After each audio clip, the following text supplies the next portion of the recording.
What is up, guys? Welcome back to Fit Body Secrets, where my mission is to bring you guys inspiration, motivation, and a ton of tips to help you guys on your fitness journey. In today's episode, I honestly want it to be a little bit fun, lighthearted, and not really looking to bash any specific diets or diet advice, but I am also looking to debunk some bullshit out there because I think the biggest issues that people face is that they're super driven to achieve a goal, but they're trying all of the wrong things to achieve them because they're being sold a bunch of BS from things that they read online. And I'm going to go over a whole bunch of stuff today, and I'm not going to go into details on any of them, but just getting you guys to understand that there are a lot of things out there that might be distracting you from what you actually need to be doing to see results. And I'm going to start by talking to you guys a little bit about the stress I am about to add on myself because I love doing these things. So, I often talk a lot about how I think challenges are also a BS strategy for weight loss. And they really, it's not that I think that they're BS. I just think that some people tend to only focus on their nutrition during that 30 days. And a lot of these nutrition challenges don't have an exit strategy to teach you guys how to maintain beyond the challenge. Like doing whole 30 is great, but at some point you're going to probably want to add some foods back in.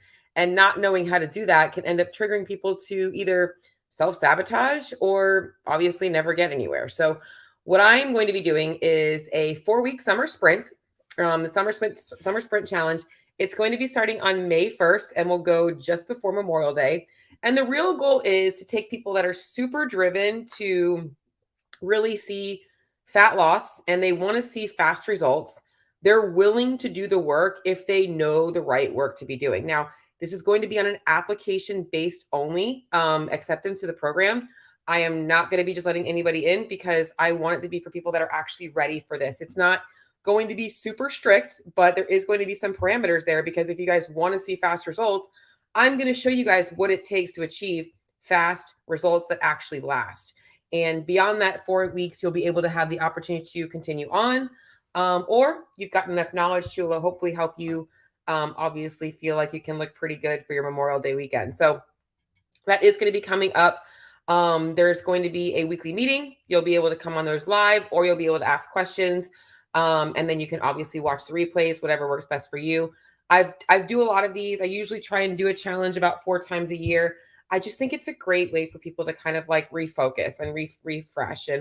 And this is why I want this challenge to be something that you guys are committed to. And I don't want people that are not committed. So I am going to be doing a application for this challenge. And no, not everybody's going to be accepted in because I want there to be people that are quality. I'm not saying that everybody out there isn't quality, but I want people that are actually really ready to see changes. So let me just pop over the comments in case you have. Hey, good morning, Miss Jody. So I hope you're having a good day. Well, it's actually 12:20 now, so kind of the afternoon. But so that's going to be about the challenge. And if you guys have more questions about it, stay tuned because I am going to obviously be talking about it a little bit more on my social media, in my Facebook group, and all that kinds of stuff as well. So that's a little bit of a plug for some free coaching or actually lower ticket coaching because it is going to be a small fee because I am going to be doing coaching with you guys. And I want you guys to get a little bit more than just my old challenges, which is like you doing the work and I'm showing you how to do it. I actually want to actually coach you guys. That's why I'm also keeping this to a limited amount of people because I only got so much bandwidth and I want to be able to go enjoy the semifinals and my birthday because May is also my birthday month. So I'm excited for all that good stuff. But so today's episode, as I was talking about, we're going to go into some, I didn't know what to title this. So I did title it I think I titled it Dumb Diet Advice because there is just so much garbage out there. And I want to start before going into this stuff is to help give you guys some education on what you should be looking for when you are looking to take advice from somebody in terms of nutrition and all those types of things. What makes good advice and what makes good coaching programs? Well, I'm going to be honest. There are some really good nutrition coaching programs out there. There are also some nutrition coaching programs out there that aren't necessarily bad, but they're not really the best thing for everybody, you know, and this is where I find a lot of people that come in like, wow, Cheryl, not blowing smoke up my own ass. Like, I can't believe how thorough you are in your check-ins. I can't believe that you actually look at these things. I've never experienced that before. And it was like red flag for me. I'm like, what are your nutrition coaches actually doing? A lot of nutrition coaches out there just look at macros. They just look at your weight and say, hey, well, you're not losing weight. Let's just drop calories. There's so much more to it than that. So what makes good advice? Okay. Well, number one, You want to be looking for evidence-based. And that means that there should be some science behind it. It's not just take a look at these results and this product got these people results. You have to understand the science behind why those transformations happen. And a lot of it comes down to a lot of the tactics that people are selling you. All they're doing is doing one thing, finding a way to keep you consistent with creating calorie deficit to see fat loss. That's all they're doing, whatever it is.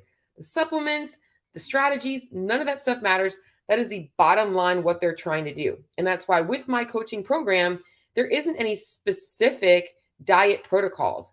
There are foods that I know are evidence-based to increase the thermic effect of feeding, which means they're going to help burn more calories. They're also higher nutrients to help you guys fix and optimize hormones and energy and all these things.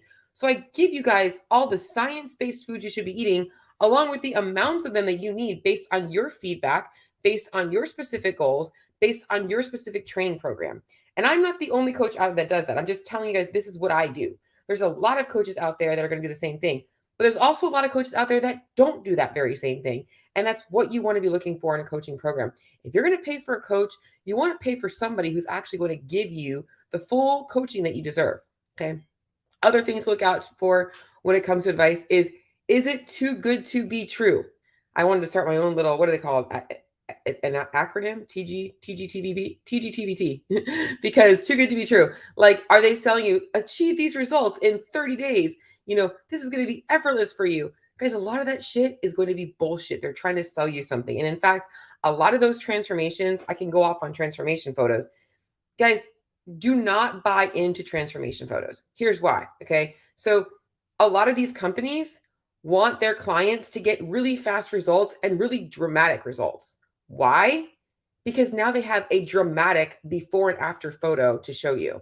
However, what they don't show you is the mental and physical consequences of those fast, drastic changes when they're not given a proper exit strategy. And they end up rebounding and gaining more weight. That's not what you guys want. So oftentimes, these transformation photos also have a very different transformation photo that you're not seeing. The weight they gain back. And that's not what we want. We want sustainable changes. Okay.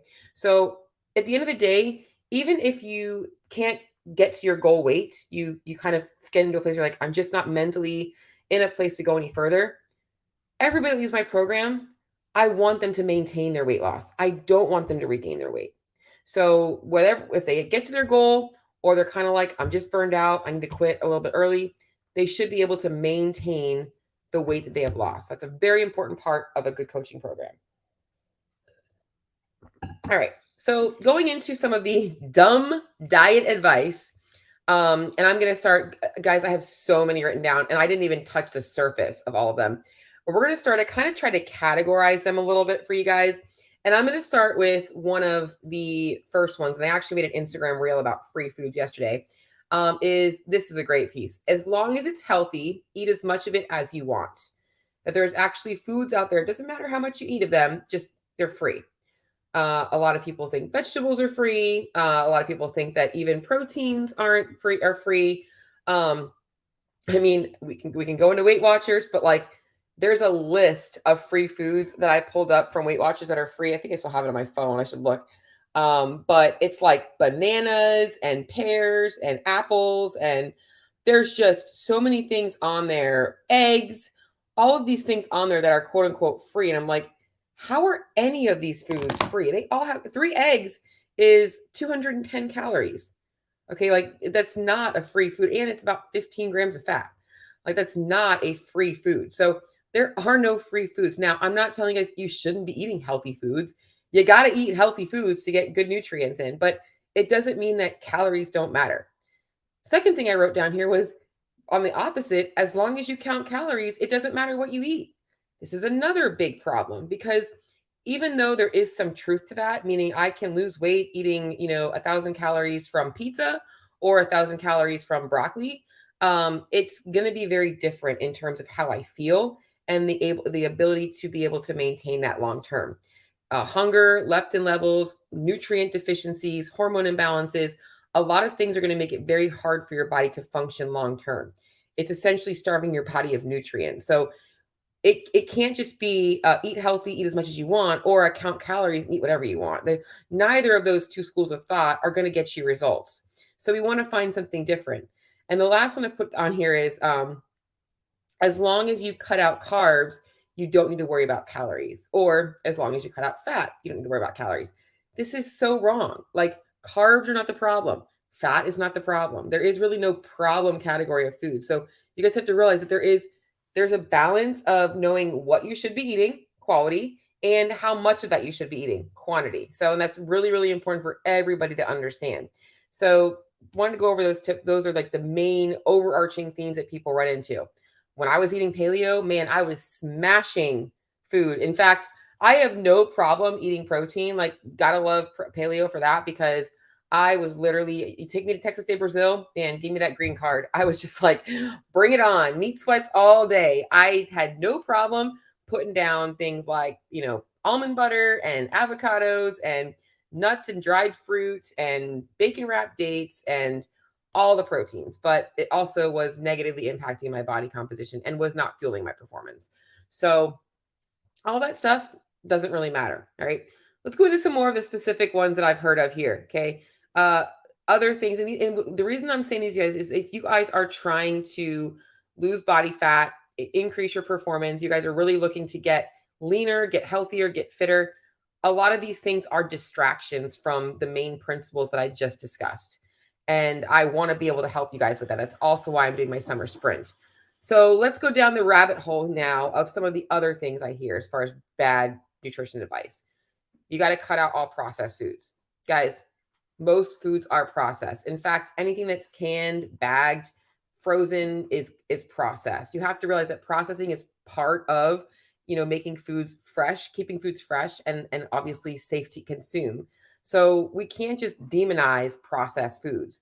I think what people need to realize is that there is a category of foods that it's called highly palatable foods, which are things like cookies, cakes. I talk about them all the time. You want to obviously limit those because they're really easy to overconsume in calories, but you don't have to cut them out at all if you want to lose weight. You just have to be able to control your portion sizes to keep your calories in check. So you don't have to cut out processed foods to lose weight. You don't have to cut out sugar. This is another one. Oh, you just have to cut out sugar. Stop eating sugar and you'll lose weight. No. What you're trying to do is cut out those highly palatable foods to cut out a source of calories.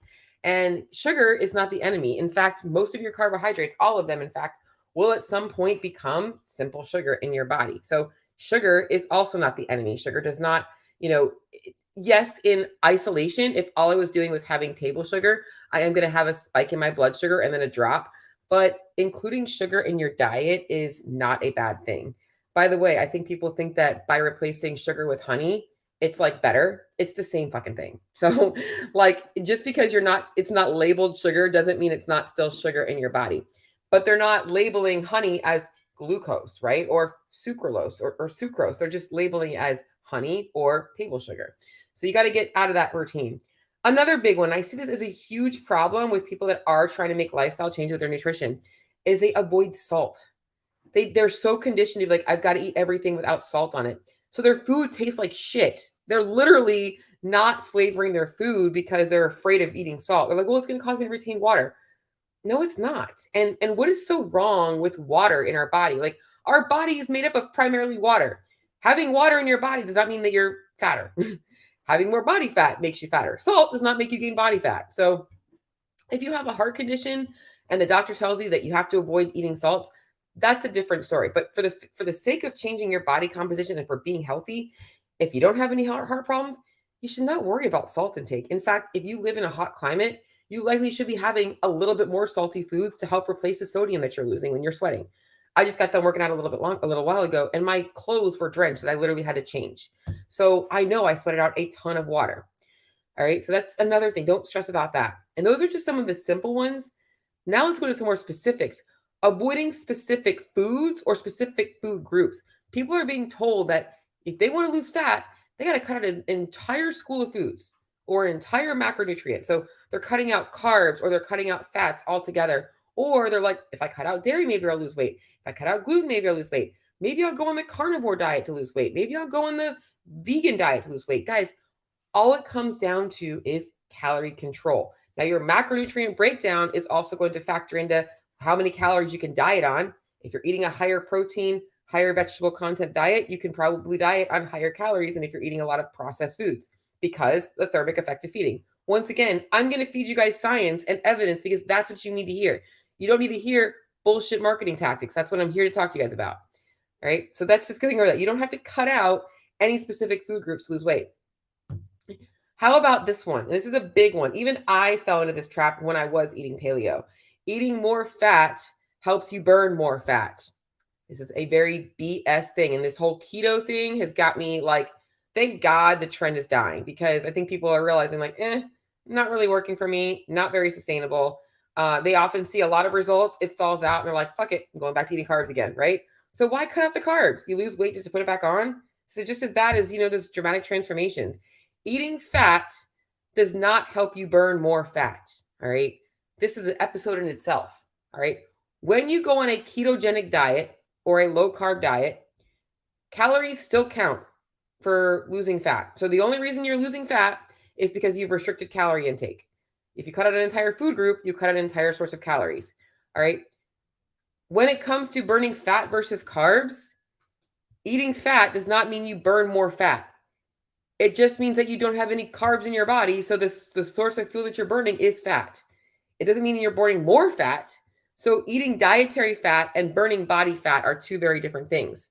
Okay. Burning dietary fat versus burning dietary carbohydrates or glucose or glycogen is going to be done at the same rate based on your calorie expenditure. The type of food you're eating does not change that. It just means that you only have fat available. So this is as simple as it is. So don't worry about eating your carbs. In fact, most of you guys should get into a healthier relationship with eating carbs. Here's another one I put down. You got to eat like every 2 or 3 hours to lose weight. That like you got to keep your metabolism revving. Totally not true. And honestly, I think people get so stressed about this. But what I will say is eating frequently throughout the day can sometimes increase your compliance for nutrition, because a lot of people that eat frequently throughout the day are like, I feel like I'm eating so much food, because every couple of hours, they're able to eat something. So it ends up being almost like less restrictive. They actually feel good about their food, and they're keeping their energy levels up throughout the day. They're also getting a steady stream of amino acids being broken down, but it doesn't necessarily rev up your metabolism. That's a myth. If you can only fit in 3 meals and a snack, that's all you get in. Whatever works best for your schedule. Another one I put down was that specific foods are going to speed up your metabolism. Like people are being told that like MCT oil, or you can go to the fat thing, or bulletproof coffee, or cinnamon, or, cayenne pepper. These foods are going to obviously speed up your metabolism. Totally fucking bullshit. There's no foods out there that are going to speed up your metabolism. Now, once again, there are thermic effective feeding. There's foods that have a higher thermic effective feeding, which means they burn more calories. So if you want to eat more and see better results, I do believe that eating a higher fiber diet does produce higher fiber, and higher protein diets do produce a little bit higher of a thermic effective feeding, which means you can diet on more calories. That is just common sense. You're going to be burning more. So think of it like this. I always give people the analogy of a wood chopper. If you got like a wood chopper and you are putting a whole oak tree in there, okay, the whole oak tree, that's like your whole foods and your fiber. It's going to take a lot longer to digest than like, a couple of pretzels, for the same amount of calories, or, smooth, like even like smoothies and juices and all those types of things. So you want to think about how long it's going to take to digest and how much effort it's going to take on that wood chopper is essentially your gut. This is where people also go into they fall into the pitfall like, oh my God, I'm so bloated. I'm getting fatter. I'm gaining weight. No, your digestion is just reacting to the amount of food you're now putting in it. It's not used to that. So I usually recommend people kind of like increasing things slowly to get them up to that. Okay. Those are some of the basic ones to start with. And I've got a whole bunch more that I'm going to go on. I'm just kind of looking over here. Hey, Bruce, just kind of saying hi to everybody. Robbie Gilmore, M2O. Yes, agreed. It is not even worth. And I am trying to give you guys all the reality, guys. It's just what it is, because there's just so much BS out there. I've fallen into the trap of BS, and God, the amount of diet books. In fact, I have to go clean out my storage unit, and I'm going to actually show you guys. I'm going to take a picture of it. I probably have a good 20 different diet books in my storage unit, like everything from like one of the original Weight Watchers points books, Zone Diet, which I don't really it's not that I don't love the Zone Diet. I actually like the balance of it, but there's things about it. But yeah, that's what I want to do today. I really wanted to go through some of the BS stuff and just kind of, knock some things out there. So you guys on that are watching live, if you have ones that I don't cover that you want to know more about, just shoot me in the comments so I can actually talk to you about it. If there's like one that you've heard of that I don't mention today, just let me know. All right, going into some more specific diet BS that I hear about, a lot of diet lies. All right, this is not really a lie. It will work, but it's bad advice. A lot of companies, I'm taking a sip of my coffee, guys. A lot of companies out there that are looking to get people fast results, and they get frustrated with clients that are not really understanding how to make balanced meals. They throw the fucking shake at them. Just do a shake for breakfast and lunch, and then have a protein and a vegetable for dinner. So they tell them basically just to replace everything with a shake or a bar. That is not teaching anybody anything. And I'm going to be honest, who wants to live on a shake for the rest of their life? Now, I like my smoothie bowls, but I don't want to be told that I can only eat a shake for breakfast and lunch for the rest of my life. There are some applications for this in terms of like if there may be some people with some, when you talk about evidence, if I'm working with somebody that might have a ton of food sensitivities or possibly some gut stuff, I might do a short period of time where I'm eliminating things and limiting their food groups, but I give them options of not just a shake. This is a very case by case, but this isn't even a fat loss related change that I'm making with that person. It is a health related change. And I'm actually trying to figure out what might be causing some of the issues. So replacing meals with shakes is going to get you nowhere. Now, you can lose weight pretty quickly when you replace, if you're eating a 500 or 600 calorie breakfast and now you're having a 100 calorie shake, surely, but you can do the same thing by having a yogurt. Like it's not that complicated. So I think the shake is just a Band-Aid. Another going into some more specific stuff is that you need to do like a detox or a cleanse as like a jump start. I'm gonna give you full transparency, guys. Your body is detoxifying and cleansing itself every single day. Every time you wake up and you have a good bowel movement, good little poop sesh, that's your body getting rid of some of the toxins. All right. Having more fiber, getting more fruits and vegetables in is also going to naturally help detoxify your body. But detoxification and removal of inflammation takes time. No 2, 3, 10-day cleanse is going to do that. All you're going to get from that is feeling a little lighter because you now pretty much shit your brains out for 3 or 4 days. That's pretty much all it is. So these detoxes don't do shit on a cellular level to repair anything. It's also where fasting is another one. I think people are like, oh, fasting is so good for inflammation and hormones. Not necessarily, because is it the fasting that's causing the issue or the changes, or is it the fact that this person is now in a calorie restricted diet that is actually allowing their body to get rid of fat cells, which is where a lot of inflammation is stored. So if you like to fast, that's great. But I also think that it's bad diet advice to tell people that they have to fast. I was going to my next one that I put on here because I think that people think that that's magic. Oh, I'm going to do this intermittent fasting thing. Well, all intermittent fasting is doing is restricting your calorie intake to a smaller period of time and allowing you to be in a calorie restricted diet for a longer period of time. So if that works for you and you feel great, awesome. But for a lot of people, especially women, they should not be looking at fasted protocols. Who should not be using fasting protocols? Anybody that lives a high stress life, a lot of work, doesn't sleep well. Most women should not. In fact, women need to understand that most of actually all of the fasted protocols that have been studied have been done on men and rats, not on women with very different hormonal needs. Okay. So fasting is not the best way for most women to see results. Had to go over that. A couple more things that I put on this list here, guys, I have so many to talk about, is that you can't eat after 7 p.m. and that you have to eat breakfast. Okay. Very opposite, but the same. Your body does not know the difference between an apple that you ate at 8 o'clock at night or 8 o'clock in the morning. You're not going to burn those calories any different. Okay. So, and the other thing is that a lot of people don't realize that their sleep disturbances are often caused by not eating something before bed. They get it's called, what is it called? I can't think of the name in my mind. Oh, fuck. I can't remember it. It's a reactive hypoglycemia. So basically in the middle of the night, your blood sugar drops from having no food available because your body is working while you're sleeping. It causes cortisol to rise, which causes your blood sugar to drop. Okay. So all this stuff happens. You wake up and you're like, why am I wide awake? I feel kind of like I need to eat something. I don't know. I don't need to eat something. It's 3 o'clock in the morning, and you start to judge yourself, and you're thinking about work, and you're thinking about scrolling through social media. Oftentimes that can be fixed by incorporating a nighttime snack.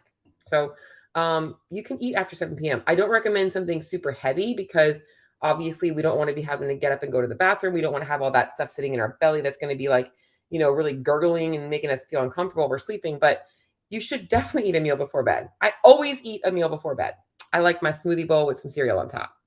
Breakfast, once again, the thing I'll say about breakfast is that I think a lot of people struggle to get enough protein. And by simply just adding in a protein heavy breakfast, that can be a great way to start your day. So you don't have to have, if you don't like to eat a lot in the morning, doesn't have to be anything crazy, but I would say getting some protein in. It might be that Greek yogurt or a whey protein shake, or putting some collagen in your coffee. Right now my go-to this coffee right now is I normally just do the almond milk and some of my skinny syrup, but I am loving adding, since my shoulder surgery, I added in collagen protein, and I've been using the First Form.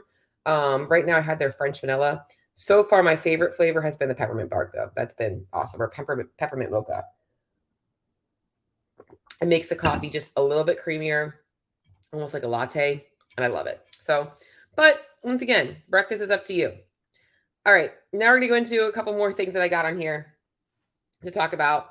And this is good for all of you guys that are CrossFitters out there. I think everybody that's watching this right now is CrossFit. Here's the deal: is that a lot of people out of the CrossFit space, and I'm going to be honest, there's nutrition coaches out there that are former CrossFit Games athletes, and I think you guys know that I've been in the games a few times, actually. 11, 12, 15, 19, 21, 5 times. And I'm going to go back in 2024, and my plan is to win. But tangent.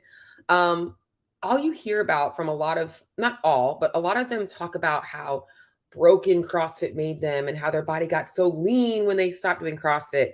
It's bullshit, okay? When you're chasing performance, you got to be literally training so many hours of a day. You should not be focusing on your abs, right? And the reason I say CrossFit is specifically because there's this thing about specific programs are bad for fat loss. And a lot of people say that you should do less CrossFit. In fact, I think Octavia is tells you not even to work out. You got to stop working out while you're on their diet program. Such freaking bullshit, right? So that's, and Jody, yes, the bulletproof coffee is BS, but we'll kind of go into that. So, but yeah, it's bullshit. Okay. The best training program for you is the one that you're going to put full effort into and show up for every single day. All right. Now, I'm going to be honest. If women's goals are, I want to build muscle, and they're only doing Orange Theory or cycling, they're not going to build muscle, right? That's just saying I want to build a puzzle, but I'm over here playing with Legos. It doesn't fucking make sense. But, and I'm saying the fuck word a lot today. I don't know why. So it's just it doesn't make sense. But the program that you follow, it doesn't matter what it is. You got to be able to do it consistently to see results. It's got to be measurable. So whether you're doing bodybuilding and you're progressively overloading, and CrossFit, you're seeing that your numbers are going up, you got to be seeing some ways of getting fitter. And that's really the main thing. The program is not the problem. Now, like I said, if your specific goals aren't in line with the program that you're following, that might be an issue. If you're chasing performance and you want to go to the CrossFit Games and you're chasing abs, that's not going to get you anywhere. You got to chase one or the other and know the blend between the two. Doesn't mean that you might not have to get leaner to get fitter. That's also part of this too, is understand that getting leaner should not mean decreases in performance unless you're already too lean. If you're too lean already, then you probably don't need to be losing weight, but getting leaner does not always mean that you're going to see a decrease in performance. So there is no bad fitness programs out there. The worst fitness program is the one that is going to be just a temporary Band-Aid. You need something that you can push yourself out. I shouldn't say that there is no bad programs out there. There's just programs that are misapplied for where you're at in your life. So for instance, I started with Beachbody. I had my very first workout program that I stuck with was called Slim and Six. It was one of the first Beachbody programs out there. I think that there was Tony Horton. Tony Horton didn't even have P90X at this point. This was before P90X. But it was consistent. It had weight training built in. It had some cardio built in. It was an hour workout video. Was that a bad program? It's not applicable to where I'm at now in my fitness. It would not give me the same workout, but it didn't mean that it didn't work. It actually helped build a consistent workout schedule for me. It got me comfortable using some weights, and I was progressing on those weights. I had to keep buying bigger dumbbells, And then I eventually was like, hey, I need more than this program can offer me. So I'm going to start going to the gym. So it's not that it was a bad program. I just outgrew it. And a lot of people outgrow their boot camps and things like that. You can't stay the same or you can't be doing the same thing over and over again, and expect to get better results. You're going to have to eventually outgrow those programs. Even with CrossFit, you might outgrow the class. You might need to find some other way to push yourself. You might need to be adding in some after, so many years of doing the classes, you might realize, hey, my strength deficiency is not getting any better. I need to start doing some extra strength work. Like that's what you have to figure out in terms of that. There's no bad workout programs out there. There's also no good, like this is the best program for burning fat. There is no good or best workout programs for that. In fact, in the reality, guys, when it comes to how to get results, you got to be lifting weights, you got to be getting out of breath, and you got to repeat. It's that simple. So like how you do that is up to you. There's a number of ways you can do that. And as long as that's probably the best way to look at your specific workout program for fat loss. There's a bunch of ways you can build that out for yourself or follow along, but you don't have to stress about changing your workout program. Speaking of workouts, next one I wrote down is the myth of fasted cardio. Oh my gosh, this is a good one. Now, I'm going to be honest. I do 2 fasted cardio sessions a week, but it has nothing to do with burning fat at all, because your body's not going to change what it's burning in these settings.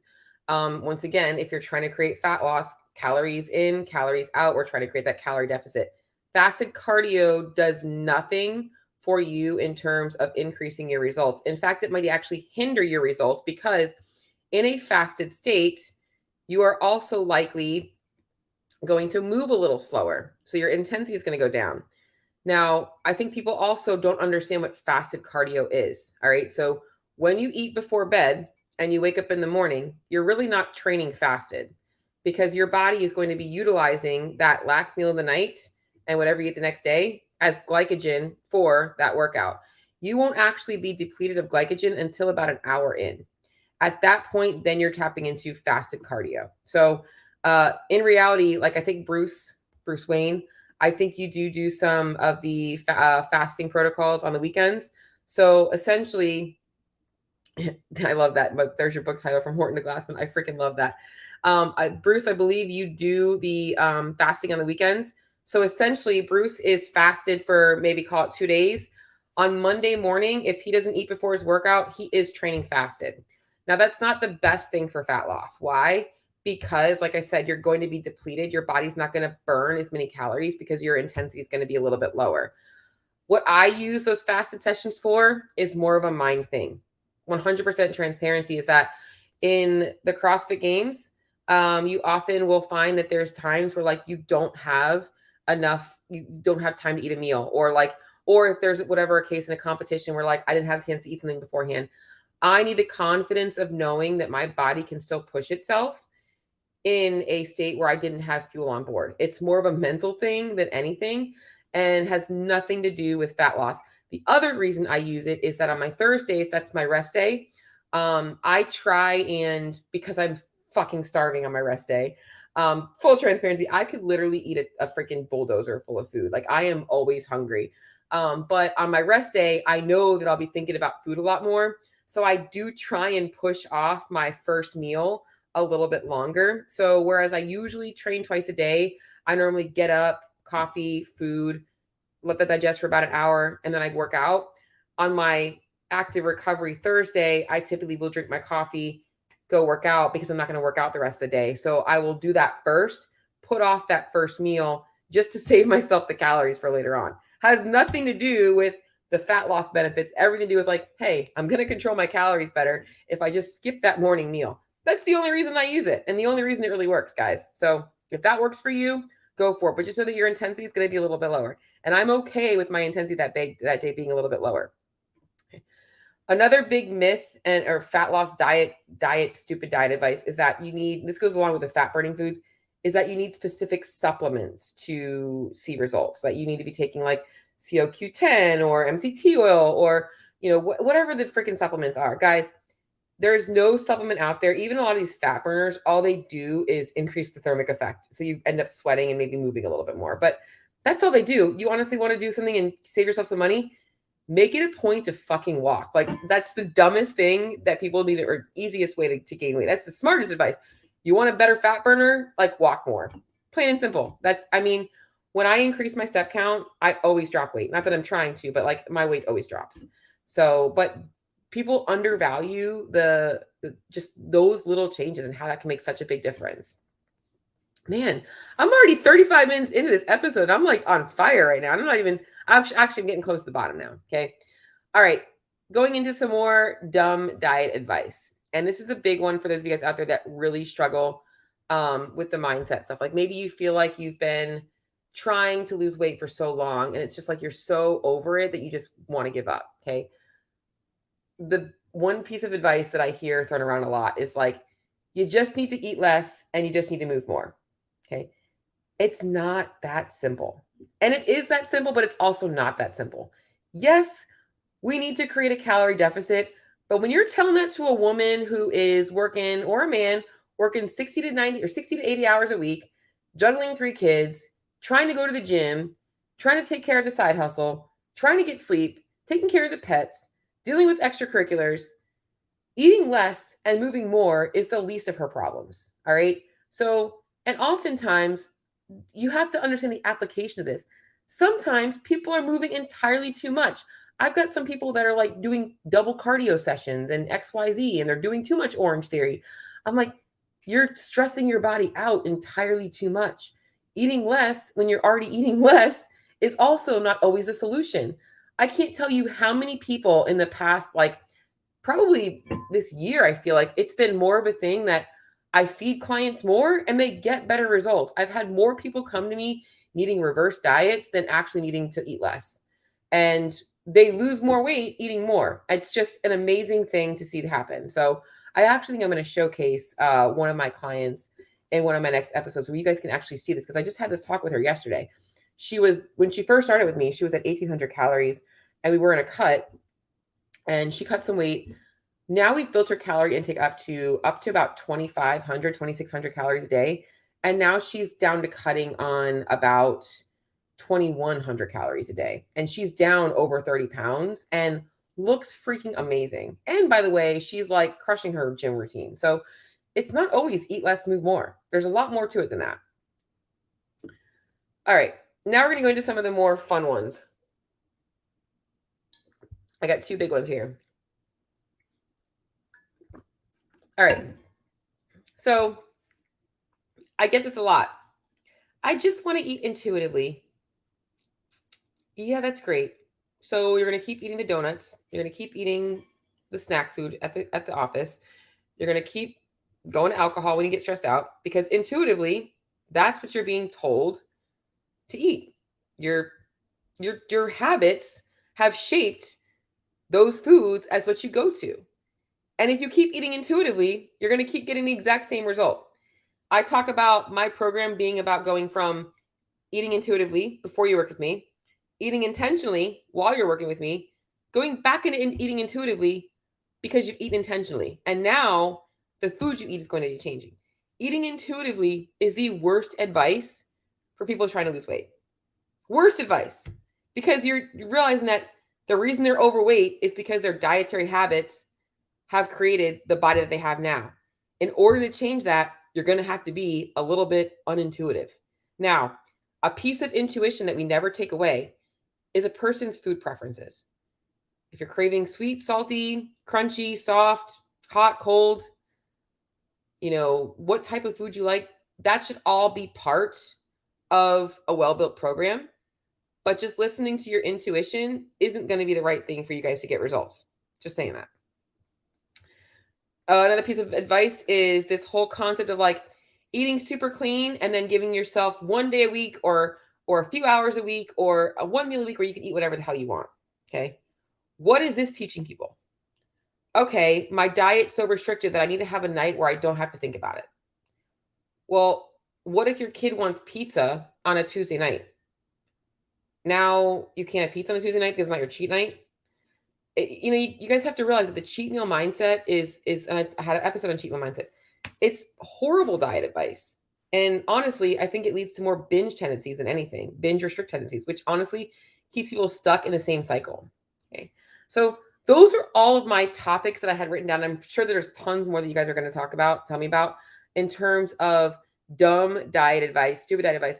But I also want to go over 4 things that I wrote down that I feel like this is not the topic of today's episode, but it's kind of a tag along. And maybe I could just record a second episode on this. And I'm just going to talk about these 4 things shortly. And then we can kind of I'll kind of go more into depth on my next episode. A few misunderstandings that I think go along with these diet myths is, number 1, you're not eating enough to lose weight. Okay. I just spoke to you guys about reverse dieting. The truth of the matter is, not eating enough is not why you're not losing weight. You can actually lose weight by eating less. However, the problem is that when a person has been eating, call it 12 to 1300 calories a day for the last 2 years, their body has now adapted to maintain its weight on that 12 to 1300 calories a day. So in order for us to get that person who is eating very little to lose weight, I would have to drastically drop their calories into the below 1,000 and likely get them moving more to get them to lose weight. And neither of those things are going to be very sustainable. So this person would need to learn how to slowly bring their calories up to allow them to diet on higher calories. So we would want to restore calories to about, let's just say their total daily energy expenditure is averaging, calculated at 2,100. We want to find a way to get them up there. And that takes time. We don't want to do that quickly because they're going to put on weight. Your body is adapted to that. You give it more food, it's going to start to store it. So it's just the nature of things. So the you're not eating enough to lose weight is not true. There is truth to it, but people misinterpret it. This goes along with number 2, that you have to repair your damaged metabolism first. Now, what I just mentioned to you is not a damaged metabolism. It is an adapted metabolism. When we talk about a damaged metabolism or metabolic derangement, we're looking at things like a person's, insulin resistant, they're like diabetic, they're having all these things that are going on metabolic, their body's not healthy. These don't need a reverse diet per se. They likely need most of these people are eating highly processed foods and just not eating enough nutrient dense foods. They often need a little bit of a culture shock in terms of types of foods they're eating and the macronutrient breakdown of those things. They don't necessarily need to repair their damaged metabolism. The only way they're going to repair it is by fixing their nutrition. It's not that they need a reverse diet. It's that they need a better diet protocol. When it comes to the case number 1, they're not eating enough to lose weight. That person is not damaged. They're adapted. So we just need to get them eating more or ask them, hey, I'm going to obviously cause more harm than good by dropping your calories because we will see changes in hormones and things like that. Your hair will fall out. And do you want that? Some cases, people are like, I will do anything to lose weight. Usually not what they need though. So those are 2 big misunderstandings. Number 3, I wrote down is that you don't need to pay attention to the scale. Yep, I wrote that down because people have a very unhealthy relationship with the scale. They use it as a measure of self-worth and or progress, and or if the weight is up on the scale, they look fatter. And if they didn't step on the scale, they wouldn't know their weight and they'd walk around their day feeling a certain way about themselves. It has nothing to do with the scale. The scale isn't necessarily something that you want to avoid because it is a measure of your progress. If you're trying to get leaner, you are going to see the weight going down. It's how we know how to adjust things. You got to pay attention to the scale. However, you have to understand the scale as a metric. And your weight is not just fat and muscle. Your weight is also the fluids you're drinking and the foods you're eating and the poop in your belly and all these different things, right? So, and the water in your muscles. So we want to make sure that what we're watching is trends. So when you're paying attention to the scale, I recommend weighing yourself daily, at least 3 to 4 times a week. Not just on the weekdays, on the weekends as well, because you want to see how your weight fluctuates. And then what you want to do is get the average for week to week. So if I have my weight is like, let's just call my weight 128 and then 127 and 129 and then 126 and 128, 125, 128. I want to take the average of that week. All right. So I add them all together, divide by 7. It tells me I'm 126.2. Great. Next week, I do the same thing. I see my weight and I'm on a weight gain trend. So maybe it says 128, 129, 127, 128, 129, 126, 128. Maybe I had a day where I ate too early and my food was off, whatever. Next week, I'm 127.2. Okay. I went up 1.2 pounds, whatever it is. That's what you're looking at, the average per week. Okay. That's the number and the factor that you look at. And as a nutrition coach, that's what I look at. So it's not getting hung up on getting on the scale every day. Is it going to be down or up? It has nothing to do with success. It's like, all right, let's evaluate my data at the end of the week and see what I need to change for the next week. That's how we do things. All right. And then the last one, and then I'm going to let you guys go about your day, is that slow and steady versus quick and weight loss. So slow and steady is better than fast. Now, this is an it depends scenario. If you guys are watching on YouTube, you just watch me completely pour coffee all over my face. Give me 1 second.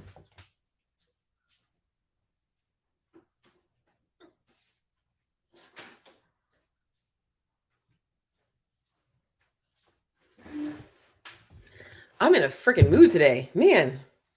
You know what this is? I'll tell you what this is. I've actually had a couple good nights of sleep. What kind of coffee are you drinking? I wish it was Paper Street coffee.